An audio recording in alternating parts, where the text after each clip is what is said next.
Salut les amis, je suis à Casablanca avec Maria Bishra. Je prononce bien? Très bien, Stéphane. J'ai entendu parler de Maria il y a quelques mois sur internet. Il y avait une interview écrite que tu as fait Oui. par rapport à ton expérience de mort imminente. Oui. Et moi, c'est un sujet qui me passionne beaucoup, qui m'intéresse. Et j'avais encore jamais entendu un Marocain ou une Marocaine s'exprimer là-dessus. D'accord. Je t'ai contacté et on a fait connaissance. Oui.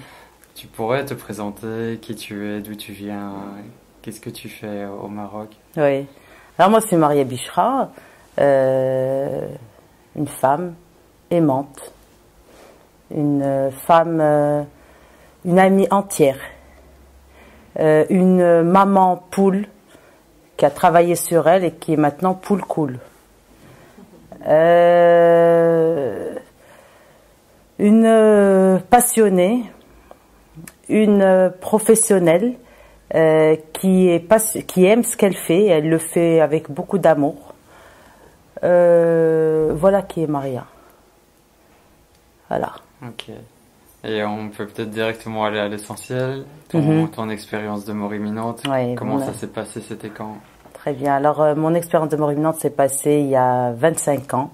J'allais accoucher tranquillement, c'était un événement heureux, donc c'était mon premier bébé, Ismaël. J'ai accouché par césarienne et anesthésie générale. Alors je me retrouve au bloc, super pimpante, avec du henné dans les mains, les pieds, c'était super. Et le gynécologue me met de la musique, une belle musique. On m'injecte la potion magique. Et à un moment donné, je me retrouve au-dessus de mon corps. Donc, je me retrouve en train d'assister à ma propre réanimation. Donc, je voyais tout. Je voyais un corps qui était physique, mon corps physique, sur le bloc. Je voyais les gynécos et la sage-femme ainsi que le réanimateur en train de paniquer. Ils étaient en train de paniquer. Le gynéco disait, je me souviens très bien, on la perd, on la perd. Et moi, à ce moment, quand j'entendais le gynécologue crier et dire, on la perd, alors moi, je voulais leur dire, non, ça va, tout va bien. Carrément, je leur disais, mais tout va bien, je suis super bien, ne vous inquiétez pas. À ce moment-là, je vois personne ne m'entendait. Qu'est-ce qui se passe? Je vous raconte ça maintenant, 25 ans après, mais sur le coup, donc, je réalisais pas. C'est au moment où ils m'entendaient pas que j'ai réalisé qu'il y avait un problème. Et à ce moment, je me sens happée par une force terrible, et je me retrouvais dans un tunnel sombre et à une vitesse incroyable. Donc, j'allais dans ce tunnel, et au bout de ce tunnel, il y avait une lumière. Mais alors là, une lumière. Alors, je parle maintenant du corps subtil. Le corps physique était resté en bas, et il y avait un autre corps qui était assez puissant parce que je voyais cette lumière et elle ne m'aveuglait pas du tout. C'est une lumière qui n'aveuglait pas. Mes yeux étaient grands ouverts, les yeux du corps subtil, parce que lui, ce corps subtil, il voyait bien. Il faut comprendre que c'est pas la même dimension quand on est ici et là-bas, là où j'étais. Donc cette lumière se rapprochait, ou je me rapprochais, je ne me rappelle plus, parce que je me suis retrouvée rapidement enveloppée par cette lumière. Alors, que dire de cette lumière? Quand j'y pense, c'est toutes mes cellules qui baignent encore dans cette lumière, et une lumière d'amour, une lumière qu'on sent. C'est un amour qu'on ressent, que vraiment, sans jugement, sans rien. À ce moment-là, cette lumière va me parler, elle va communiquer avec moi, et on s'entend bien. Communiquer ici et là-bas n'a rien à voir. Donc, c'est-à-dire que c'est deux espaces différents. C'est un espace ici tridimensionnel, et on se retrouve dans un espace pluridimensionnel où la communication, ce n'est pas une question de langue. Alors, elle m'a parlé ni en arabe, ni en français, ni en chinois, c'était la télépathie. Je dis télépathie, mais j'en sais rien. Je comprenais ce qu'elle me disait. Et elle comprenait, elle sentait ce que je ressentais. Donc, cette lumière m'a dit, dans cette langue pluridimensionnelle, Maria, prépare ta mort. C'est pas ton moment. C'est pas, tu es là pas pour longtemps. Tu vas repartir, tu vas revenir. Et à ce moment-là, je me suis agrippée à cette lumière et j'ai pleuré, les larmes de tout mon corps. Je ne voulais plus revenir. Je n'avais pas envie de revenir. Je disais à cette lumière, c'est toi ma vie, c'est toi le tout. C'est toi, je m'en souviens de ces paroles et je me sentais comme le fait que cette lumière me dise tu vas revenir, c'est comme si on abandonnait un enfant au pied des portes de l'orphelinat. Et vraiment c'était ce ressenti-là où cette lumière allait me lâcher. Et elle me dit, je serai toujours là pour toi, Maria. Là, j'ai des émotions qui remontent parce que c'est quelque chose qui est dans notre ADN. C'est pas un rêve, c'est pas une hallucination. C'est quelque chose que j'ai vécu. C'est une expérience personnelle que j'ai vécue et qui est en moi, qui m'accompagne depuis 25 ans aujourd'hui. Et c'est ça qui est. Et donc, je sentais que j'étais comme un enfant qu'on allait abandonner aux portes de l'orphelinat.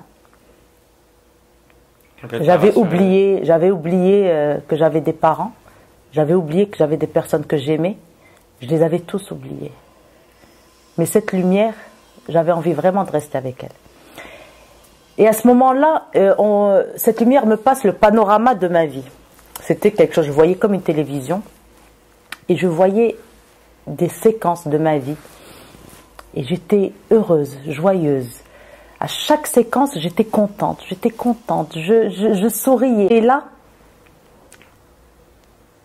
la lumière me dit, Maria, prépare ta mort. Je n'avais pas compris ce que ça voulait dire.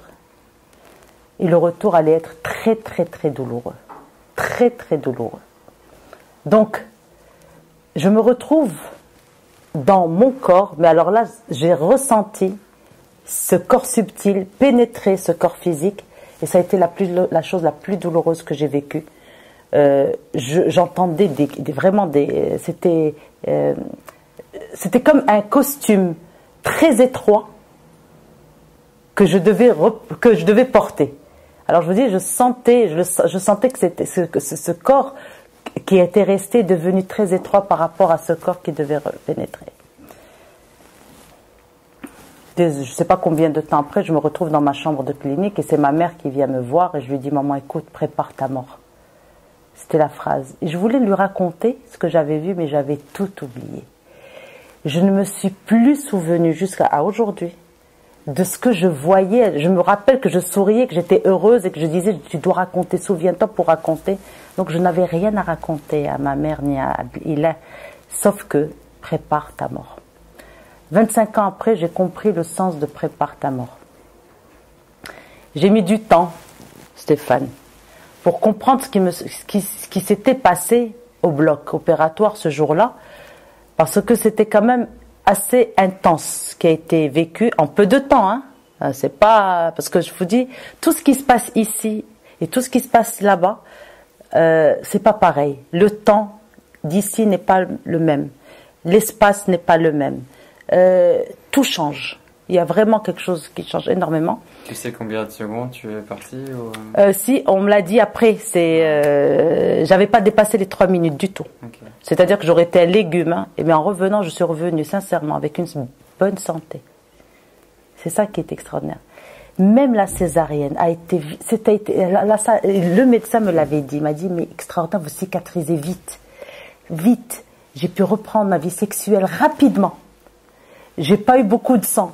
C'est-à-dire que la femme, ils disent en arabe une fille, ça peut aller jusqu'à 40 jours. Moi, ça a été 13 jours. En 13 jours, j'avais ma cicatrice était bien faite, tout. J'étais en bonne santé, j'étais bien, j'étais très bien, d'accord.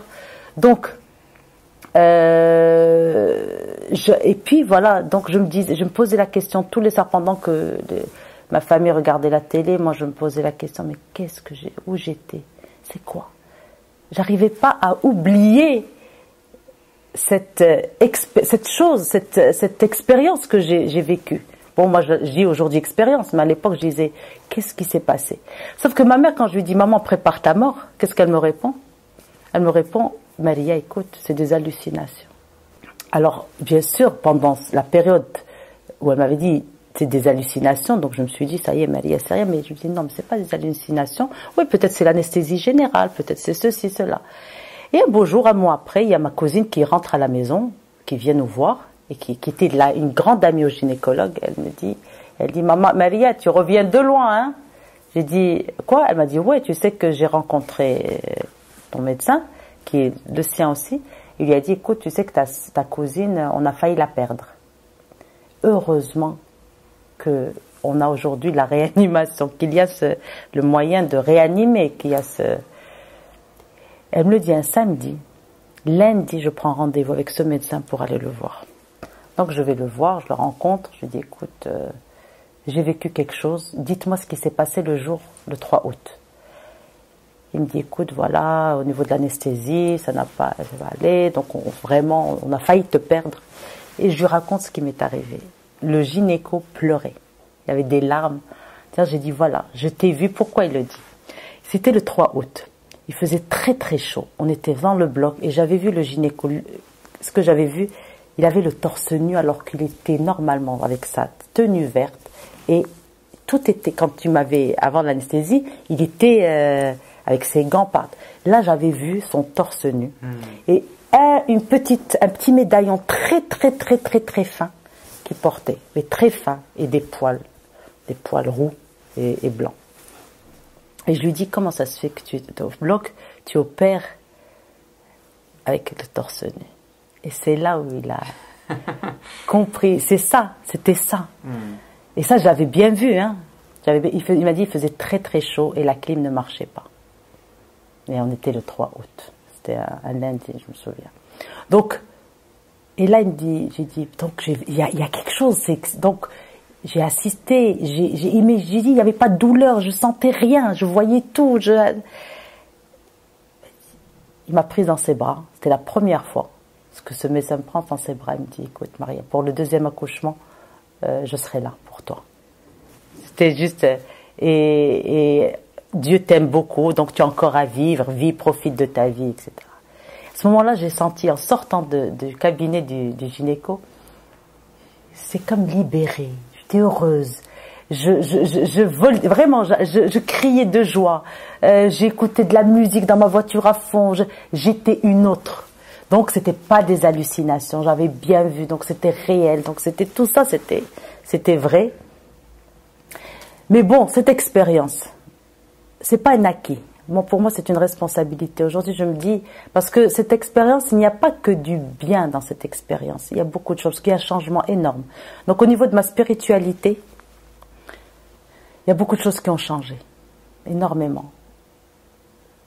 L'humain, dans toute sa splendeur, l'humain, c'est-à-dire que pour moi, il n'y a plus de différence entre un blanc, un noir, un chinois, un musulman, un chrétien. Tout ça, c'est des choses que l'homme a créées.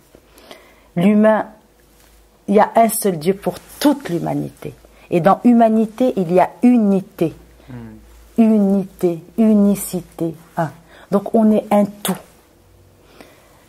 Je suis musulmane, oui, mais musulmane veut dire pour moi paix, c'est islam, c'est la paix, et on ne peut pas être en paix si on n'est pas en paix avec tout le monde et avec soi-même. On ne peut pas faire des différences entre les cultures, des différences, c'est-à-dire quand j'ai des différences, mais refuser que l'autre soit différent de moi. Non, t'es musulman, ah non, toi non, on n'est plus dans l'humain. On est dans autre chose que dans l'humain. Dès qu'on rejette l'autre, on n'est plus dans l'humain. Ça, je l'ai compris. Vous allez me dire comment? Ben, c'est comme ça. Peut-être que cette lumière où j'ai baigné a changé des choses, des croyances que j'avais. Dieu sait que j'en ai encore, parce que je suis encore en train de nettoyer pas mal de croyances. Mais celle-ci, je l'ai compris une fois pour toutes. Donc, pour moi, quand je suis dans les bras d'une personne de couleur chinois, de confession juive, puisqu'on parle, pour rester de confession chrétienne, pour moi c'est pareil.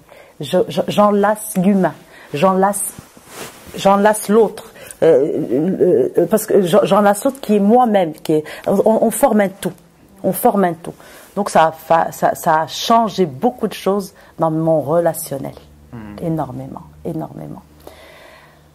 Ensuite, quand on revient avec ce message de prépare ta mort, oui, je me suis rendu compte avec les années, que on prépare beaucoup de choses.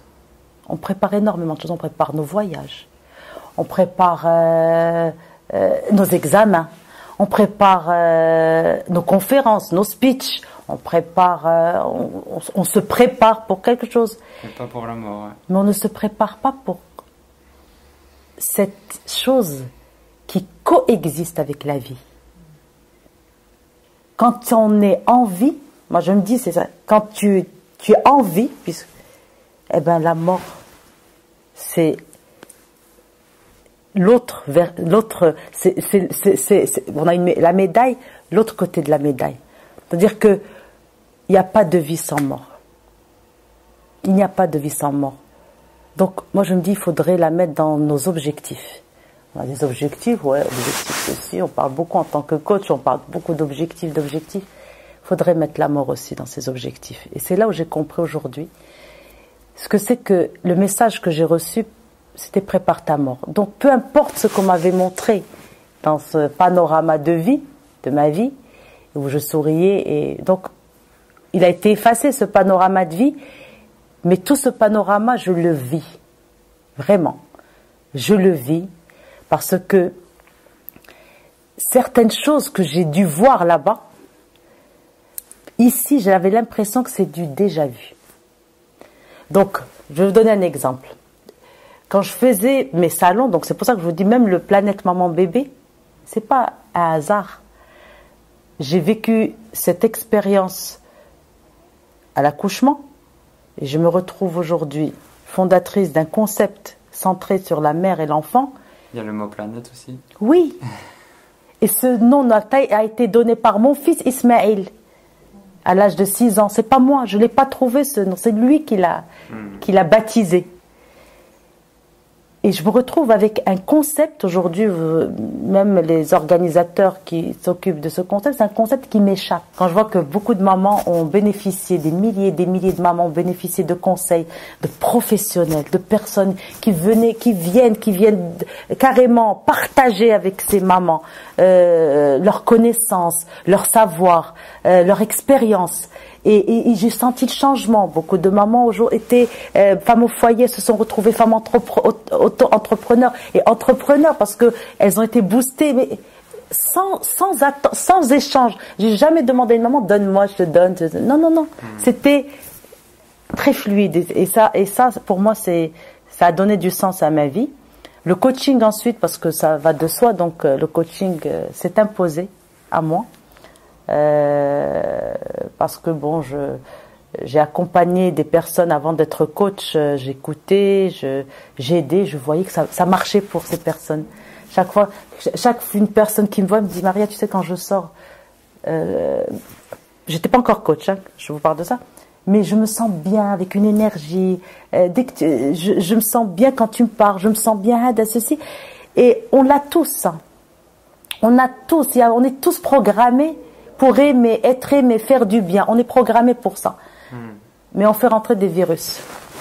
Des virus qui parasitent ce programme originel et ce programme originel qui est l'amour. C'est nos peurs. Nos peurs. Et ces peurs, concrètement, c'est quoi? Ces peurs, c'est les conflits, c'est les colères, c'est les critiques destructrices.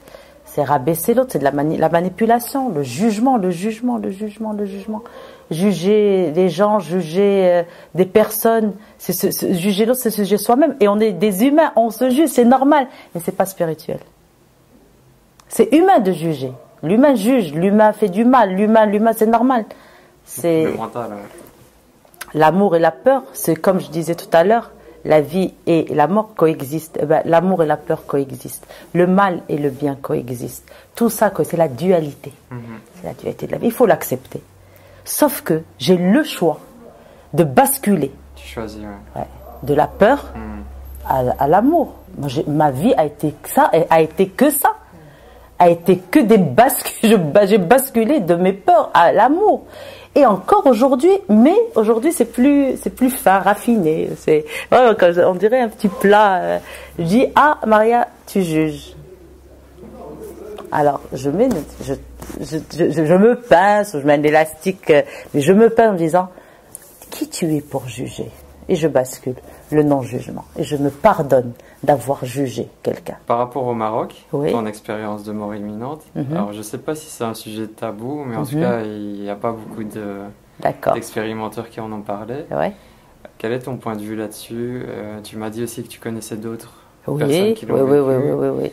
Est-ce que tu sens que c'est un sujet qui peut être difficile à aborder?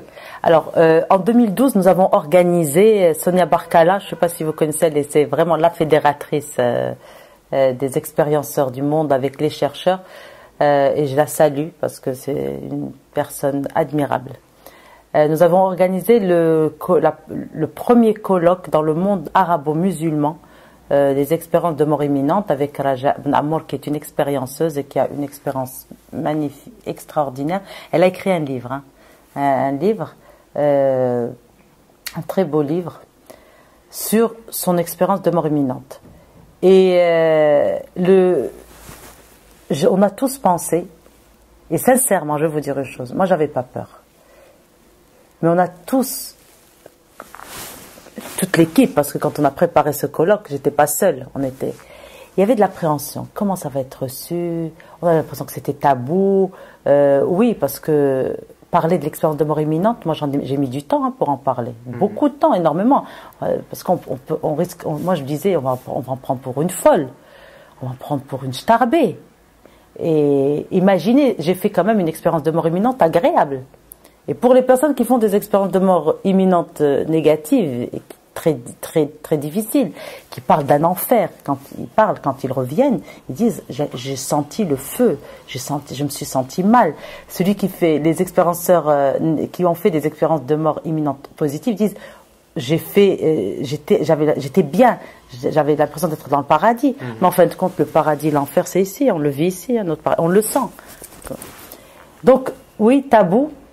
On croyait que c'était tabou. En fin de compte, ça a été reçu. On a fait pour la première fois, c'est une première mondiale, dans une université médicale. Donc on était à l'université de médecine, ce qui n'a jamais été fait en Europe ou aux États-Unis. Ça toujours, les universités ne pouvaient pas accueillir ce genre de thématique. Et ça s'est fait au Maroc.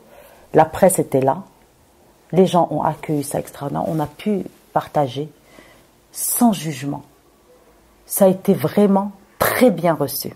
Et à ce moment-là, ce qui était extraordinaire, c'est que pendant toute la semaine qui a suivi le colloque, on a reçu des appels de personnes qui ont vécu exactement la même chose, mais qui ne savaient pas. Donc on a ouvert une brèche. Après, j'ai dû aller chercher si dans notre Saint-Coran, il y avait... On parle, oui, on en parle partout, donc on en parle dans tous les livres, Donc l'amour existe. Après, c'est vrai que les expérienceurs sont ceux qui sont allés goûter la mort et revenus. C'était le faux départ, comme dirait Sonia Barkala.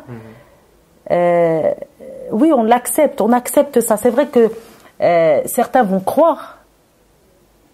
Les matérialistes, quand je dis matérialistes, c'est pas financier, mais les gens sceptiques, il y en a, et je les comprends parfaitement. J'aurais pu être une sceptique aussi. C'est pas évident, mais comme l'ayant vécu, je ne le suis plus. Et on a l'exemple de... Alors, vous connaissez Moody? Ouais. Le grand chercheur Moody, pendant longtemps, il a été critiqué, il a été même... on l'a pris pour quelqu'un qui racontait n'importe quoi, en plus qui était psychiatre, alors qu'il disait la vérité. Moi, en tant qu'expérienceuse, je le remercie infiniment, ce monsieur.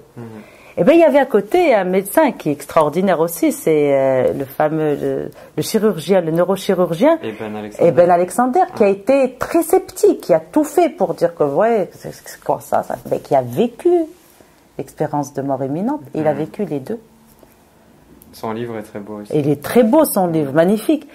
Et j'ai pleuré de joie lorsque j'ai lu le livre de Moody et de Eben. Et c'est récent parce que j'allais assister au colloque à Marseille. J'étais invitée. Donc, un homme qui a soutenu les expérienceurs qu'on prenait pour des hallucinés, pour des fous, pour des malades, pour des starbés, bien sûr, il les a soutenus. C'est pour ça que je le remercie infiniment, cet homme.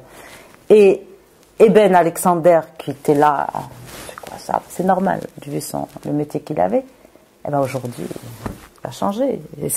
Quand on vit une expérience de mort imminente, on peut tout comprendre. On peut comprendre les sceptiques, moi je les comprends parfaitement. Mais dès qu'on l'a vécu, on ne peut plus être sceptique. Ouais. Et pour terminer la vidéo, ton message pour l'humanité, quelque chose dans ton cœur que tu veux partager? Ah oui, l'amour. Alors l'amour, c'est quoi? L'amour, pour qu'on le sente bien, c'est une énergie productive. C'est une énergie productive dont l'odeur, elle a une odeur. Hein. Elle a vraiment, c'est pour ça qu'on dit « je te sens ». Je ne le sens pas et je le sens. Elle a une odeur agréable, très agréable. Et l'amour, concrètement, l'amour, que dès qu'on est dans cette énergie productive, toutes nos milliards de cellules, ce peuple, parce qu'on a un peuple en nous, hein, Ouais. Ce peuple de 100 milliards de cellules sécrète l'hormone de l'amour et de la joie, qui est l'ocytocine, la dopamine, et on est dans un bien-être. On est dans un bien-être, et quand on est dans un bien-être, on est productif. On peut faire de belles choses. Par contre, être dans cette énergie négative, mais de manière chronique, c'est une énergie destructrice. Cette énergie destructrice, elle a comme odeur, l'odeur nauséabonde d'un poisson pourri. C'est pour ça qu'on dit « je ne le sens pas » et qu'on parle de toxicité dans les relations. Donc, quand on est dans l'amour, on est dans la bienveillance. On sourit, on a de l'humour. Dans l'amour, on ne juge pas. Dans l'amour, on ne critique pas pour détruire. On n'humilie pas dans l'amour. Dans l'amour, on ne manipule pas. Dans l'amour, on est nous-mêmes. Dans l'amour, c'est des actes. On se traite bien. Dans l'amour, on se traite bien et on traite bien l'autre. Dans la peur, on se maltraite. Dans la peur, c'est la critique. C'est quoi l'énergie de la peur? La critique, la manipulation, les jugements, toujours être pas de gratitude, ne pas pardonner. Donc, celui qui veut vraiment ne plus avoir de personnes autour de lui, ne plus s'apprécier, parce qu'à la fin, on s'aime plus, eh bien, il a qu'à mal se traiter et traiter les autres mal, et il verra ce qui se passera autour de lui. Donc, on est là des êtres d'amour. Notre ADN, dans notre ADN, il y a l'amour, donc on est des êtres d'amour capables d'aimer et d'être aimés. Donc, on est programmé pour ça. Et l'antivirus à ses peurs, c'est la foi, c'est la connexion divine. Dès que tu te souviens que tu es là que missionnaire, que de passage, et que tu vas revenir rendre des comptes, mais rendre des comptes à l'amour, dans l'amour. Donc mon paradis, c'est quand je suis dans l'énergie d'amour. Mon enfer, quand je suis dans l'énergie de peur. Tu choisis. Et oui, bien sûr qu'on choisit. Ah oui, on a le libre arbitre. Mais on choisit d'être, alors autant être dans cette énergie d'amour, sachant que l'autre énergie existe, elle coexiste, mais que j'ai le choix de basculer de la peur à l'amour. Magnifique. Voilà. Et dis-moi, comment est-ce qu'on peut te retrouver sur Internet pour mes abonnés s'ils veulent découvrir ils peuvent me retrouver sur Maria Bichra, sur mon mur, ou sur le Maria Bichra Guest, la page Maria Bichra Guest. Donc, je vais vous mettre en description voilà. Les liens. Donc Maria Bichra Guest, et je répondrai à vos questions je vous dis bienvenue sur ma page et merci beaucoup Stéphane. Merci à toi. D'être là, de m'avoir permis de partager cet instant magique. Tu m'as reconnecté à cette énergie, à cet amour. Oui, et chaque fois que j'y pense, vous savez, c'est vraiment chaque fois que je suis mal, que je me sens pas bien, c'est normal, on est humain, je me reconnecte. Vraiment, je revis cette expérience de mort imminente pour me retrouver dans cette lumière apaisante. Et un dernier petit mot, j'ai oublié par rapport à ton livre. Oui, alors le livre, j'ai écrit une bonne partie, il est presque fini. Le sortir, j'ai l'impression que, est-ce que ça me demande du temps ou bien peut-être parce que aujourd'hui j'ai fait un travail énorme sur moi, vraiment, et mon écriture change. C'est-à-dire que quand je le relis, je me dis ah non, il fallait pas que je mette ça. Donc il sortira encore du temps. Au bon moment. Je vous assure qu'il sortira au bon moment et ce sera un livre authentique, vrai et frais. Bah, tu me diras quand il sortira et j'en parlerai. Avec plaisir. Sur ma chaîne. Alors le titre c'est Expérienceuse en terre d'islam. Et quand je parle d'islam, c'est en terre de paix. Voilà. Ok, merci beaucoup. Merci à toi Stéphane. Merci.